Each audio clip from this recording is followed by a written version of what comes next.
This video is brought to you by my two books, Practical Music Theory for the Rock Guitarist and The Blues Guitar Bible. Want to learn about modes, harmony, scales, chord substitution and keys? Or maybe you're interested in supercharging your blues guitar rhythm and lead chops. Whatever you're interested in, I guarantee you will be hitting the fast lane to progress with either of these works. Both feature video demonstrations and tutorials, loads of tabs and jam tracks to play along with, and I promise you, everything is explained in crystal clear plain English. Check out the links in the description for more details. Hello chaps, welcome once again to John Robson Guitar Tuition.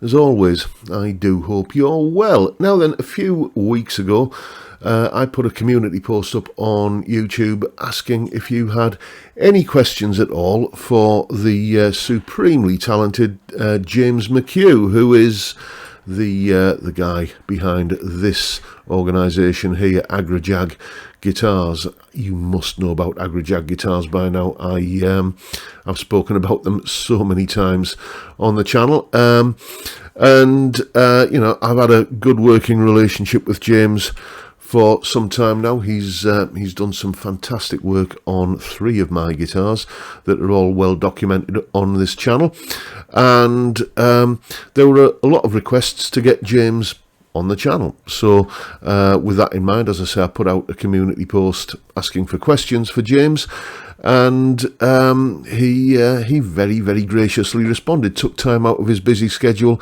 to have a Zoom chat with me earlier today. And, well, this is how it went. Camera. Good morning, James. How are you? Yeah, good, thanks, John. Yourself? Yeah, pretty good, mate. Now, as you know, I put a post out on the YouTube community tab and asking people if they had any guitar or luthier or setup-related questions. And boy, did they respond. We've got, I hope we can get through them all, but if we don't get to your question, then I do apologise, but maybe if there's enough left over, maybe we could do a part 2 of this, but we'll try and get through them all straight away. So, first question comes from Grandpa Joe of the Italian fame. Right, yeah. He asks, my question for James is, does the difference in wood species on the fretboard really make a difference in sound and feel, considering same frets on same model guitar? Would someone be able to tell the feel with a blind test? Another question is, what is the best method to darken a Pau Ferro fretboard or similar wood? Okay, so I've done some prep and I've got some screen sharing to do, if that's all right. Yep. Super duper. Let me see if I can make this work. How's that? That's fine. That's up on screen. Cool. So the short answer is no. And the long answer is ebony. So these are 2 fretboards. Ebony wood.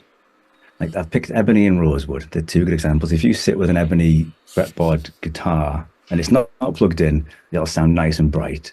And the rosewood sound less bright, and the reason for that is in the diagram on the left, where you can see the ebony is really flat, tight-grained wood, and it will reflect high frequencies, really well. Whereas the rosewood is an open-grained, softer wood, and it'll diffuse those.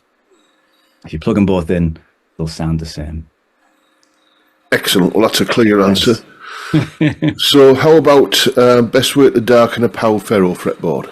Yeah. So we use this in the shop. I think it's really good. It's tinted mixture of waxes. It's really good value as well. I think we paid like something like £18-19 for a tin. They call it relic wax. Gotcha. But it's just tinted brown wax, really.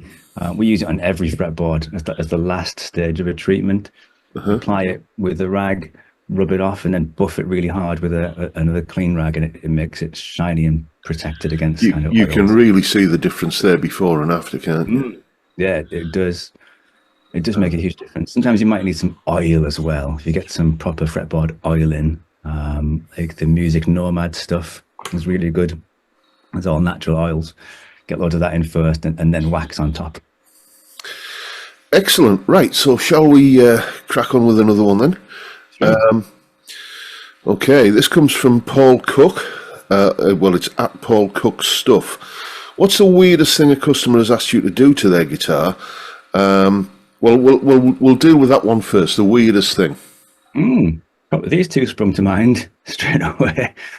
The one on the right I did first, and a microtonal conversion. What's the band? King Gizzard and the Lizard Wizard.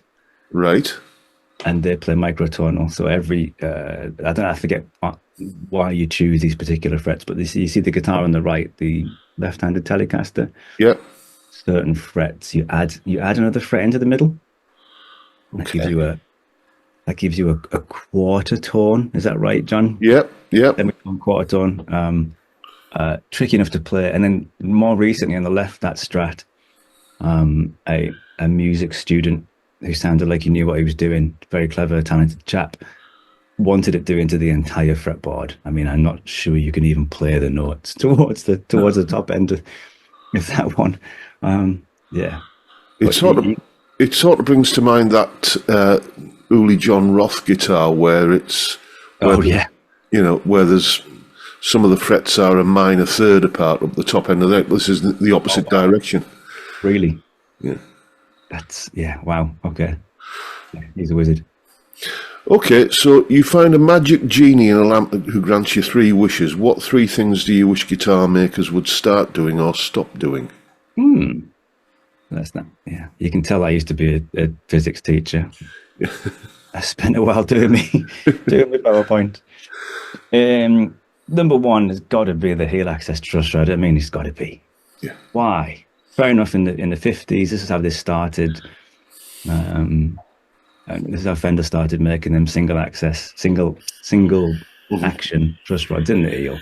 You have to take the neck off to adjust them. So it really disturbs any setup you're doing, and we have to charge more for doing them. There is a few knack tricks that you can sort of half take the neck off and tilt it and get a special tool in sometimes to. But that's got to be the worst.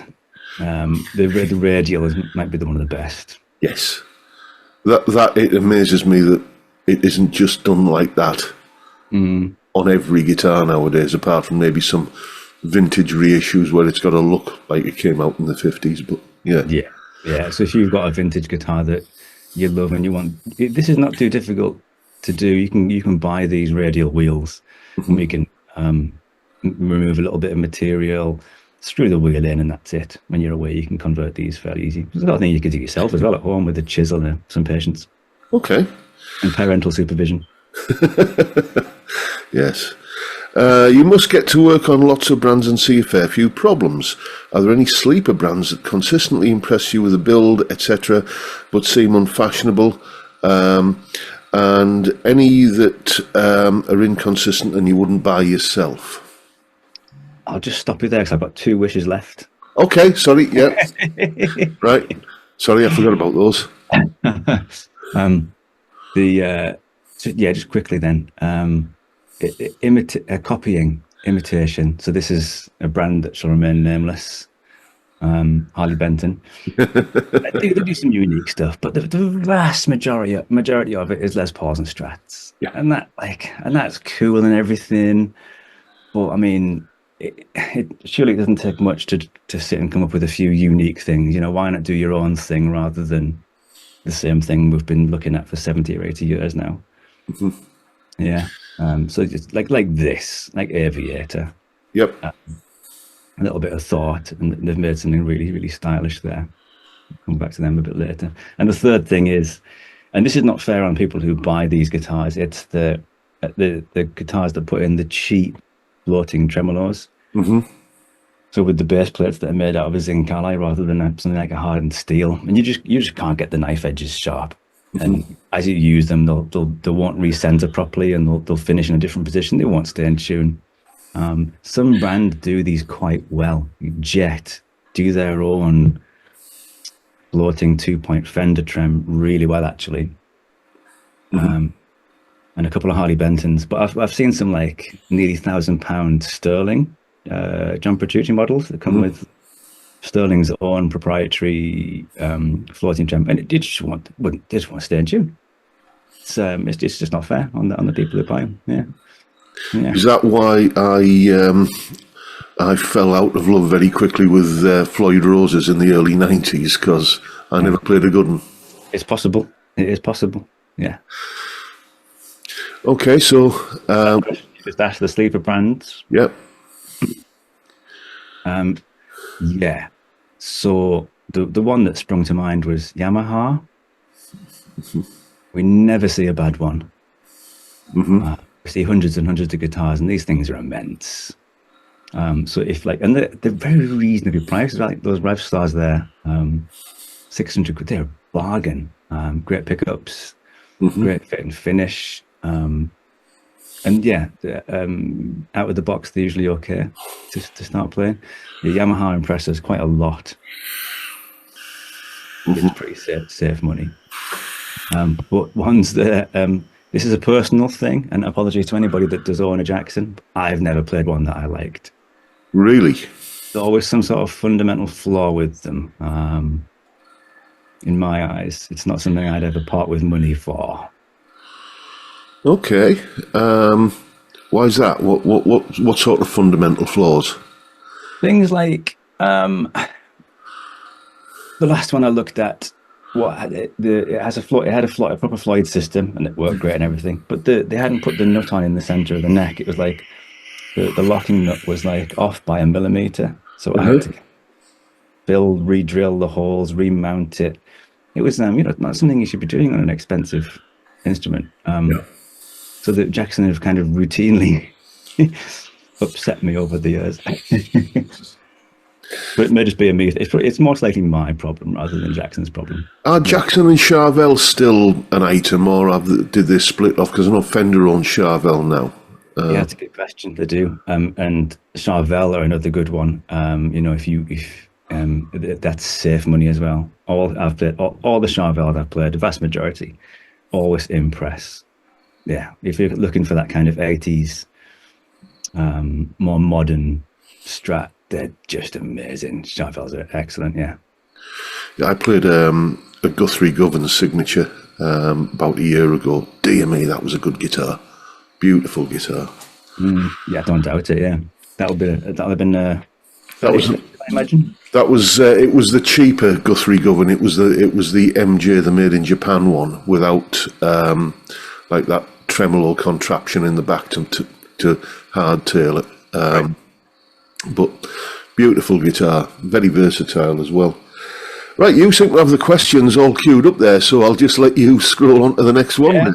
Yeah, if you'd like to read the next one out, that'd be great. Right, okay, so we've got what things influence and inspire you when building a guitar? What's your favourite wood to work with?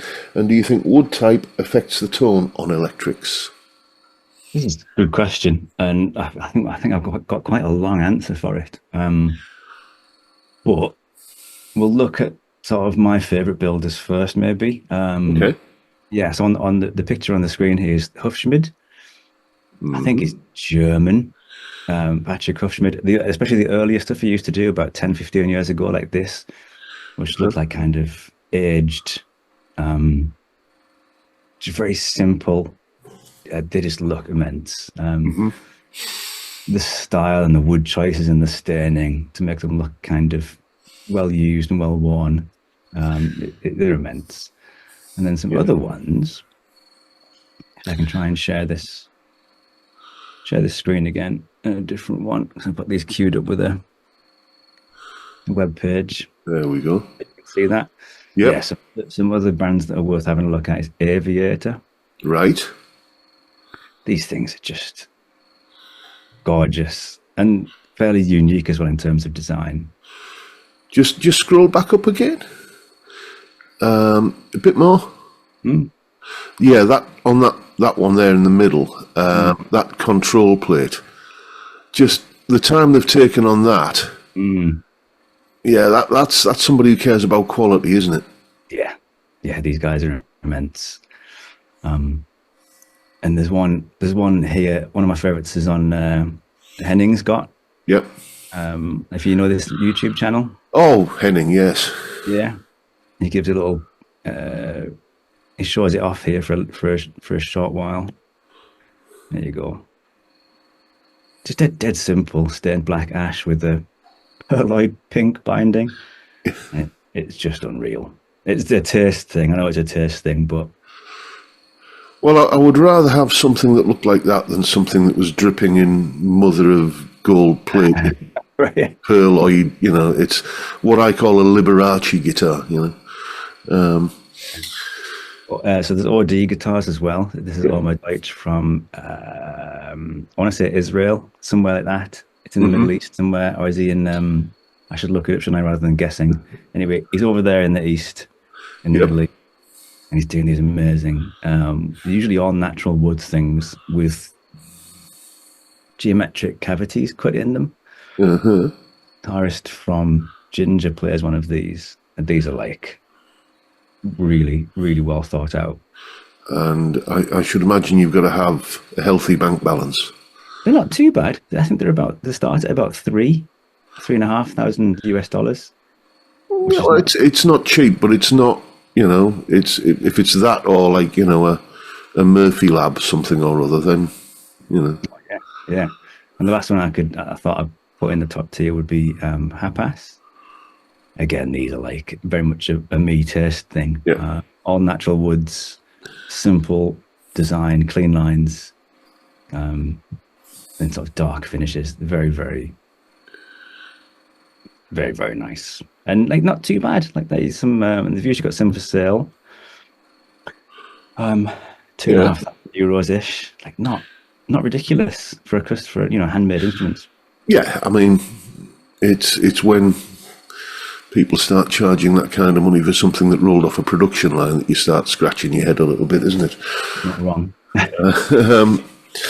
Right. So, what was the other part of that question? Wood. Yeah, woods.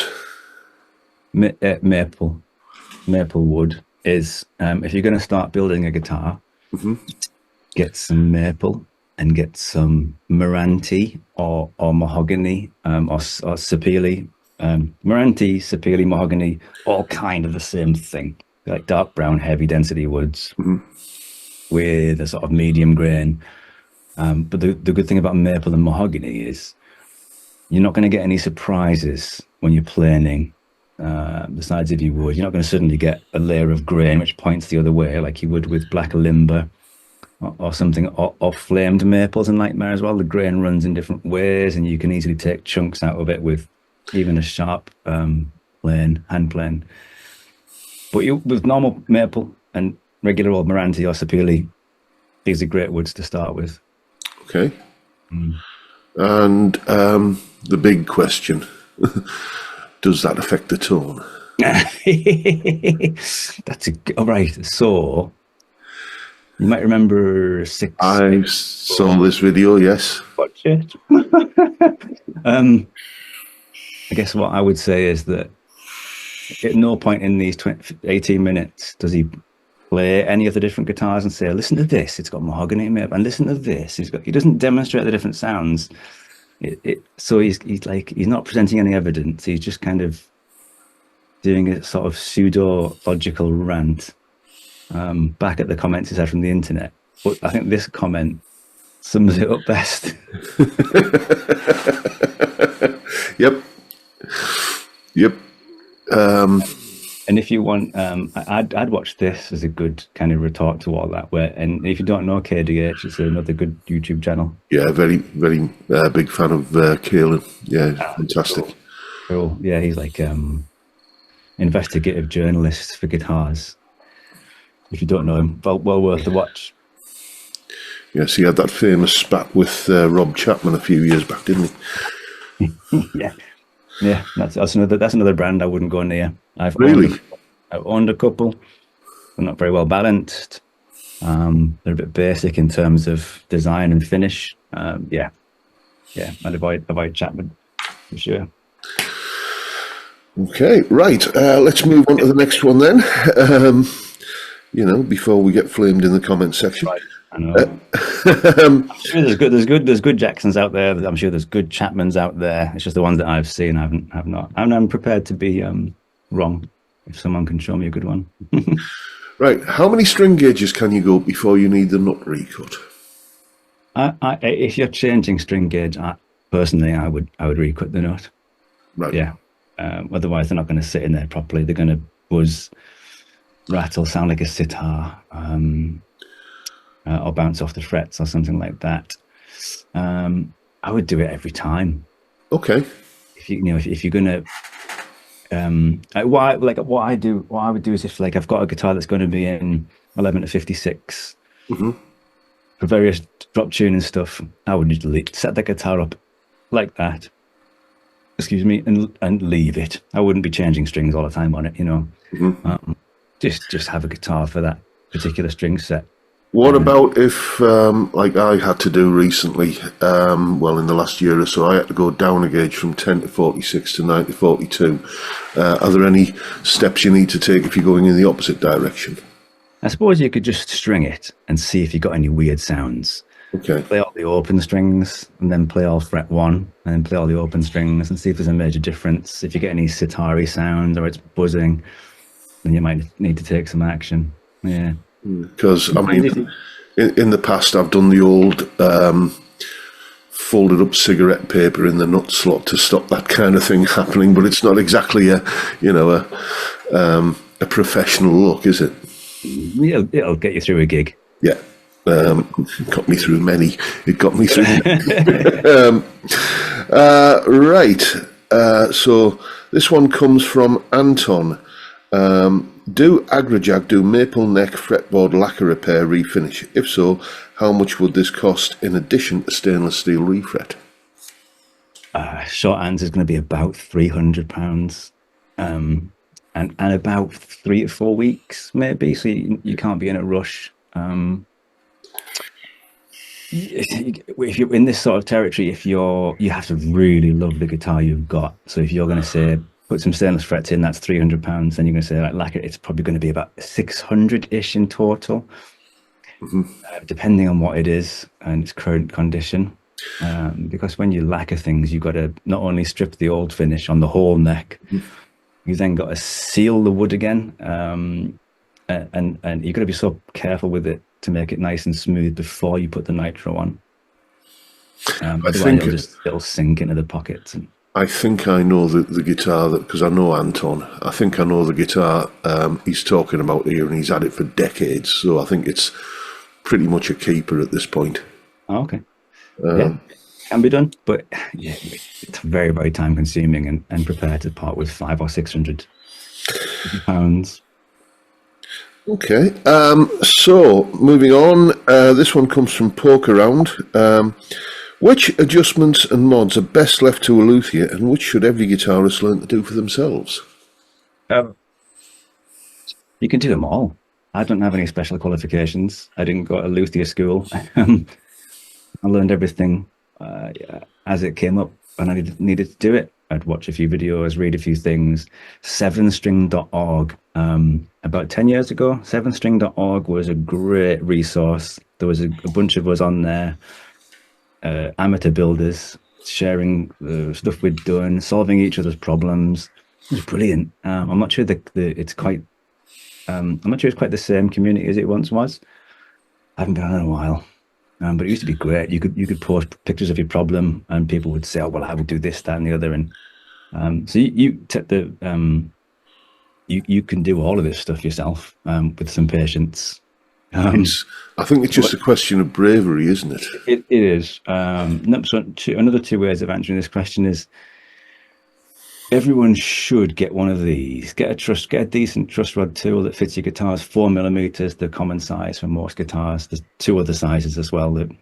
The Defender 3/16 size, and then the acoustics usually have a 5mm size. And get the especially now when it in the UK, when it's going from mild to freezing cold, your necks, a lot of your guitar necks might start to move. And you might find that it's not very nice to play. The action's too high, or the strings are sitting on the board. And it's dead easy. You just put a finger on the first fret, little finger on fret 14, and then tap the string down onto the top of the 7th fret. And there should be a tiny little gap about the size of a high E string Gotcha. If you've got something any bigger, like the size of a low E string, then put your truss rod tool in and just turn it like an eighth or a fifth of an eighth or a quarter of a turn, and then try it again. If the strings are touching the fretboard, then it needs to be loosened. Do it anti-clockwise. Do a little turn. Don't be scared of the truss rods if you're doing small turns. If there's any resistance, obviously you don't stop. If it won't turn, don't force it or stand on it or something, because you might end up rounding the socket out. So, but if it's moving normally, truss rods are not to be scared of. Okay. So the short answer is have a go. Yeah. I think the most common thing that we fix is people have had a go at fret levels, and they maybe been too aggressive, and they've taken a lot of the frets off very quickly. It's kind of the main thing that we fix, but we don't see a huge amount of that. Yeah, I would just say guilty. But it was on one of those cheap and not very cheerful gear for music kind of branded guitars. I just thought I'm gonna have a go at learning to do a fret level. So I was typical, all the gear, no idea, and made a right hash of it the first go. But you learn. What's your view on oil wax finishes on a neck versus lacquer? He says, this is from 80 Days. I have a USA PRS Core Custom 24 that has some lacquer cracks and lifting and small pieces missing along the high E string side of the neck. What would you suggest? Refinish? Would stripping the neck at least playing the playing length on the back as it has a matching 10 top headstock and oil waxing for a smooth playing finish, would that devalue the guitar? That sounds like major surgery, doesn't it? It does. Oh, it will. No one will buy that, I don't think. If it's a 10 top, a PRS USA 10 top, you're probably going to have to keep it, or prepared to, get less money for it when you sell it on. If this is not like PRS, one of the companies that still use nitro, Gibson and PRS use nitro finishes, and they don't age very well. They're supposed to break down, peel off, crack and check. They age quickly, as opposed to the polyurethane finishes that like Fender don't do much nitro anymore. They haven't done it for 20 or 30 years. Yeah, but nitro sounds better, man. Exactly. It does. In fact, has anybody seen this? Let me just play this clip. I had this clip queued up. Have you seen this interview yet? Yes, yeah. Can I play this clip? Yeah. You'll need to share sound though. Oh, okay. How do you do that? When you go to screen share, it'll say one of the options is optimize for video clip. Oh, okay. That's clever. Where is it? That one. Sure, share sound, yeah. Super duper.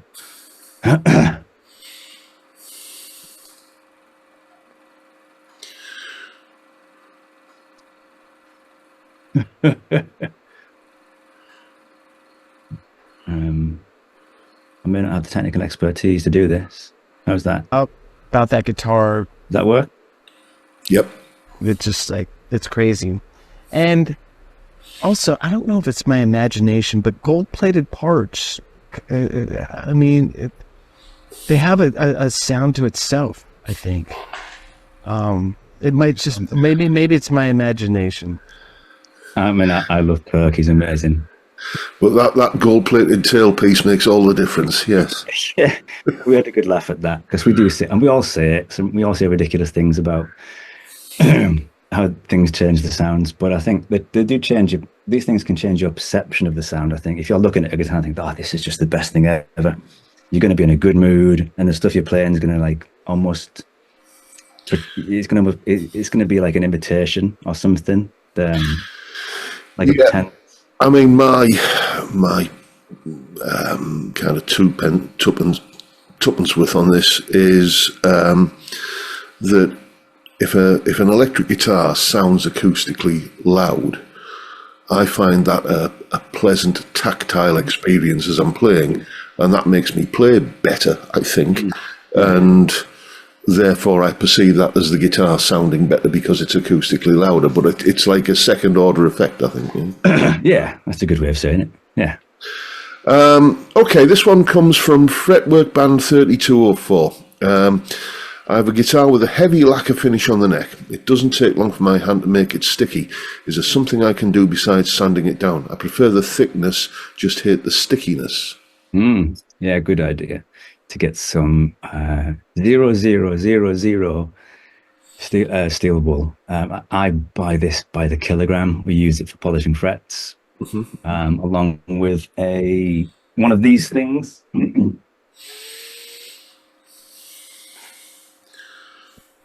So if you get a load of this steel wool, and then you get something like this, like a fret collar, and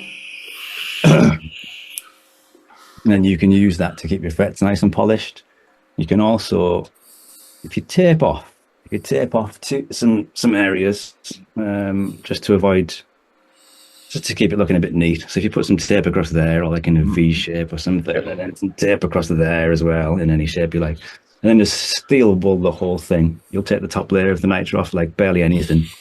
It can be polished back up if you want to sell the guitar on. Eventually your hands will polish it back up, but for a few weeks it'll be much faster and nice and matte. So yeah, get some. And if you keep on repeatedly doing that, though, will you take the finish off altogether, or is it just that thick that it's going to take forever to do that anyway? Yeah, I think it'd take you years to do it, and want to try and do that with steel wool. No way. Yeah, you wouldn't have to worry about that. It takes a very, very tiny amount of the surface off. Okay, we've got a brilliant one next. I can't wait to see your reaction to this one. This one comes from Vincent Doyle 6987.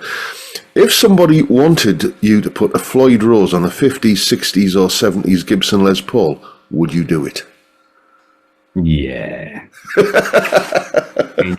You'd have to, wouldn't you? If anything, just to annoy the Gibson fanatics. And most Gibson owners are pretty cool, but there are like with any kind of hobby art form, there's a core, isn't there, of purists. I for a little bit. I remember back in the 90s when we first got the National Lottery in the UK, and the sort of icebreaker conversation thing was, if you won, what would you buy? You know, and you'll no doubt be aware of a fantastic guitarist in this part of the world called Graham Russell.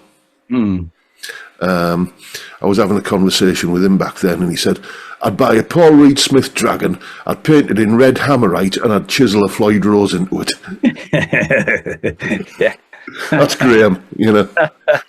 Brilliant. Yeah, why not? This is like these one-a-year special handmade, ultra pearly, emeraldy kind of, yeah.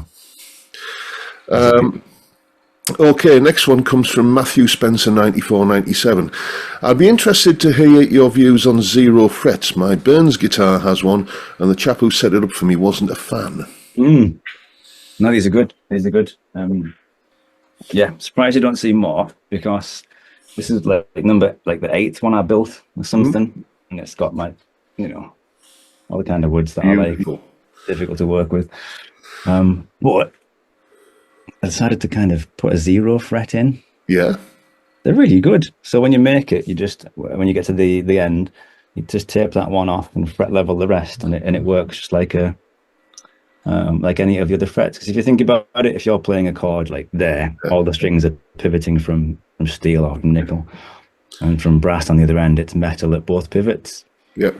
Then something with open strings in, you're going to get a mixture of. So what is the argument that some people have against zero frets then? I don't know, it's a good question. I think some people are scared that they'll wear down. But if you've got one that's made of steel, which is easy these days, it's not a problem. And it's not much chew to replace one if it's worn down. Yeah. It's a good question. I don't know. Could be a taste thing. Is it because they were often associated with budget guitars back in the in the day, possibly. I don't know, but it's anyway. So yes, I'd have one. All the Strandbergs come with one. They're all high-end guitars. I think they sound a bit better because your open strings, especially for like heavy metal, when it's just open chugging, like that's my jam. Just open chugging the open strings, and all the strings are pivoting off metal rather than graphite or plastic, and there is a bit more attack to it. Yeah. Okay, we're coming through to the last few now. This comes from Berry Krautboy 5368. My question: there's a dead spot on the 20th fret of the second B string on one of my tellies. Presumably, what do you do about that? Yeah, you need to take it to your local guitar tech. It probably needs a fret leveling service. Without being able to play it, that's probably what it is. But fair play if you're up there on the 20th fret all the time. Yep. I had a weird thing on a guitar once, and it was a dead spot, but it wasn't like fret buzz or choking out or something. It was just at this one particular fret, like the 15th fret on the B string. It was 14th fret on the B string, the note would sing out. 16th fret on the B string, the note would sing out. 15th fret on the B string, it would just go pink and no sustain whatsoever. And it, I checked with a fret rocker and everything, and the fret was level. So, is that just something you file under weird shit? Yeah. Well, the thing is, there isn't really a good way to check how level the frets are across the board unless you get these things in a plec machine, and then you can get a computer readout of how level everything is. You can't. There's. I don't know of any measuring tools that'll. The fret rocker will tell you if 3 frets are level with each other. Yeah. But they're not going to tell you if there is like swellings and shrinkage in the board as you go down. You might have a wave shape in the board, and if you're fretting something that's in like an area of fretboard shrinkage, it's going to get choked out all the time. And you only really get to know the state of it when we've got it all taped off. Mark it with pen, get the leveling beam on for a couple of passes, then have a look, and you can see, all right, so this area was high, this area was high, it was kind of shrunken there. Fretboards, they shrink and expand, and much you can do. Is that an argument? Is that an argument then for things like Richlight and phenolic fretboards that were quite big back in the day? Oh yeah. I wouldn't mind a guitar with a Richlight fretboard, just to see if that's true, because it should be a stable material, shouldn't it? Yeah, because it's just basically sawdust and glue, isn't it? Yeah. I did own an Aristides for a few months. Okay. There's a building in the Netherlands called Aristides, and they built carbon fiber and Richlight fretboards, and I had one of them but I didn't have it for long enough to sort of road test the Richlight. I think it's because it was such a perfect guitar. It was like almost too sterile, and I never picked it up. And they're expensive. I was like, I'll just sell it. So yeah, that'll be nice. Okay, we're coming to the last couple now. From Graham Reeves, what is the correct way to cut a nut, please? How much leeway should there be in string height when you push down at the 3rd fret? So you're going to need a set of nut files, and these things aren't cheap. And also some feeler gauges. So I don't know if you can still see me on the screen. Yep. Yeah. So set of feeler gauges. You might have one knocking around already. And the 3 sizes that we use are there on the screen share. 4/10 of a mil, 3.5 of a mil, and 3/10 of a mil. And you'd use them for pairs of strings. Stick them underneath the 1st fret. Don't push any strings down. Just leave the string as it is. Put the feeler gauge under, and it should be just snug under there. Does that sort of make sense? Yeah, because I think what Graham's referencing there is Phil McKnight. The way he always does it is press down at the 3rd fret and then fret at the 1st fret and see what clearance there is. Is that a valid way of doing it? Yeah, you can do that, but it's not as accurate as this way. Okay. You can do the Phil McKnight way, and that'll get you close if you haven't got any feeler gauges. But if you've got nut files, if they're 130 quid, you might as well have a set of $4.99 feeler gauges from Amazon. And just a word of caution from my own experience here: don't buy those nut files on eBay for a tenner, because they make a mess of your nut, basically. No, you're right. Yeah, and you should do this at the end of the setup. So when you've done your truss rod, your action, and your strings are about right, because if you try to use these files when your string action is very high, you might take a hell of a lot off, and then when you bring your strings down at the bridge, you'll find that you've taken too much out of the nut, and it'll start touching the frets. And do this this is a test in patience. So you take the string out, 5 swipes maximum, blow the dust off, put the string back in, measure it. You'll bore yourself to tears. But if you try and do 30, 40 swipes in the nut with the nut file, and you go in, you'll have taken too much off probably. So a little bit at a time.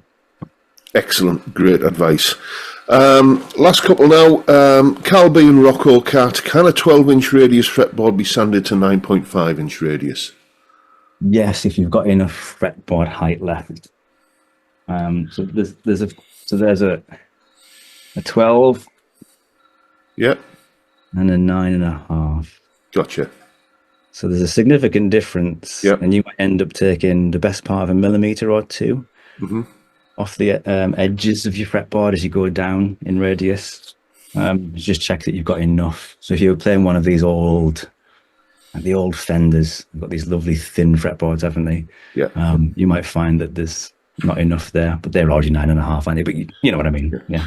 I had a Gordon Smith in the 90s that had the rosewood fretboard was literally a veneer. It was, it was just the thickness of, a piece of card. Obviously this was in the old days when they were still being made in Manchester, and there were, apparently there was talk in those days of if there was a pallet in the warehouse and he needed a bit of timber to finish a guitar, well, that's the pallet gone then. Right, okay. Oh, man. So, it was obviously a cost-saving thing, but yeah.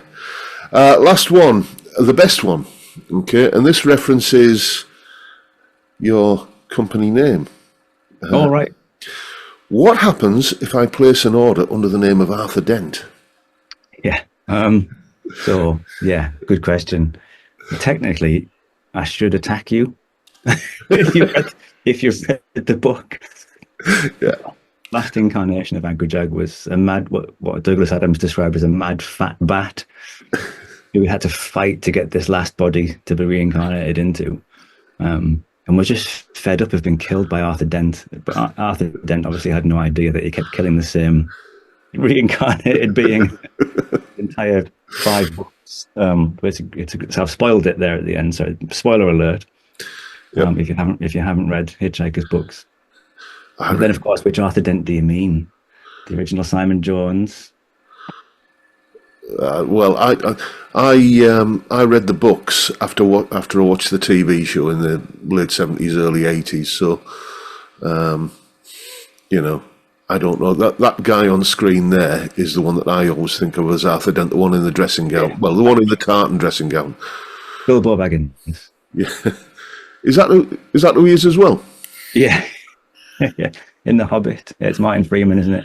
He did a great job. He's a great actor, but I wasn't keen on that film. It wasn't quite right, was it? No. It felt like a film made by a committee.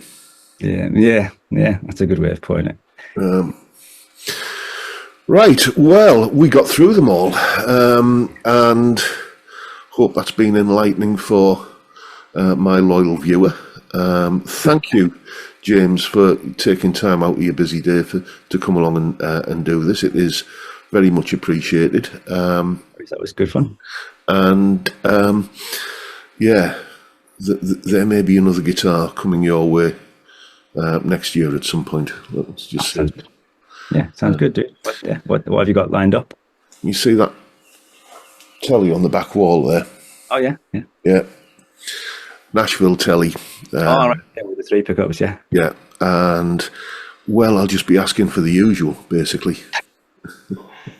Right, so there you go. Once again, I would like to say a massive, massive thank you to James for taking time out of his day. He is ridiculously busy all the time. Well, why wouldn't he be? He's got a well-deserved reputation for being something of a wizard with the with the woodworking tools and the guitar setup paraphernalia. He knows what he's doing, and there was definitely some wise words from him there. Once again, thank you, James, for taking part in this. You're an absolute star, and I'll guarantee that there's going to be more of my guitars heading over to your workshop in the coming months for bits and pieces I want doing on them, because why do it yourself when you've got someone as talented as that on your doorstep? But that is the video for today, folks. Hope you found that interesting and enlightening, and hopefully entertaining as well. And if that's the case, please hit the subscribe button and the notification bell if you haven't already done so, and why not drop me a like as well while you're at it. Also, don't forget to go and visit James's website. I don't know if this will still be going on by the time this video goes out, but he has been running a fundraising raffle to win one of his fantastically custom built guitars, and it's all in aid of Zoe's Place Baby Hospice, a charity that I've supported for a long time, and James has very generously built a guitar to raffle off for them. So link in the description. Go and check out James's website. He's you can find all of his social media links and everything on there as well. Go and say hello, give him a follow, and if you need any work doing on your guitar, even if you are not in this part of the world, you can ship your guitar to him, and it is worth it, I promise you. But that's it for today, folks. Thank you so much for watching. Thank you to James once again. Look after yourselves, folks. Stay well, stay safe, and above all, stay sane. Bye for now.